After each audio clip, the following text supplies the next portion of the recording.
Global Sumud flotilla, যেখানে বিশ্বের বিভিন্ন দেশের অধিকার কর্মী, সংসদ সদস্য, চিকিৎসক, সাংবাদিক ও মানবতাবাদীরা একত্র হয়েছিলেন গাজার জন্য ত্রাণ পৌঁছে দিতে, তা আজ প্রায় পুরোপুরি ইসরায়েলি নৌবাহিনীর হাতে আটক। শুধু একটি জাহাজ এখনো সমুদ্রে ভাসছে, সেটিও আটক হওয়ার অপেক্ষায়। ইসরায়েলের দাবি এটি ছিল আইনসম্মত নৌ অবরোধ। কিন্তু প্রশ্ন জাগে, একটি ভৌগোলিক অঞ্চলের ২০ লাখ মানুষকে বছরের পর বছর অবরুদ্ধ করে রাখা, খাদ্য, ওষুধ ও চিকিৎসা সরঞ্জামের প্রবেশ ঠেকানো, এ কি সত্যিই আইনসম্মত, নাকি এটি আন্তর্জাতিক মানবাধিকার আইন ও মানবতার বিরুদ্ধে অপরাধ? এই ফ্লোটিলায় ছিলেন সুইডেনের জলবায়ু আন্দোলনের মুখ গ্রেটা থুনবার্গ, ইউরোপীয় পার্লামেন্ট সদস্যরা, বিভিন্ন দেশের মানবাধিকার আইনজীবী ও সাংবাদিকরা।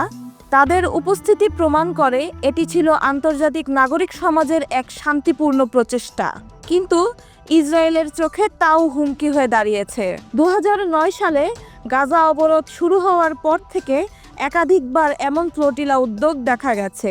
প্রত্যেকবারই ইসরায়েল বল প্রয়োগে সেগুলো ঠেকিয়েছে। ২০১০ সালে মাভি মারমারা হামলায় ৯ জন নিহত হয়েছিলেন, যা আজও আন্তর্জাতিক অঙ্গনে ইসরায়েলের নৃশংসতার প্রতীক হয়ে আছে।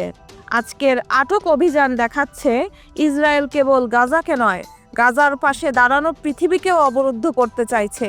এটি শুধু ফিলিস্তিনিদের মানবাধিকার প্রশ্ন নয়, বরং আন্তর্জাতিক মানবিকতার ওপর সরাসরি আঘাত। গাজায় অবরোধ চলমান থাকা মানে মানবিক বিপর্যয় চলমান থাকা। শিশুদের অপুষ্টি, হাসপাতালে ওষুধ সংকট, শিক্ষা প্রতিষ্ঠান ধ্বংস, এসব কোনো রাষ্ট্রীয় নিরাপত্তার যুক্তি দিয়ে বৈধ করা যায় না। আমাদের মনে রাখতে হবে, গ্লোবাল ফ্লোটিলা শুধু একটি নৌযাত্রা নয়, বরং বিশ্ব বিবেকের প্রতীক। আর আজ সেটিকে আটক করার অর্থ মানবতার কণ্ঠস্বরকে আটক করা।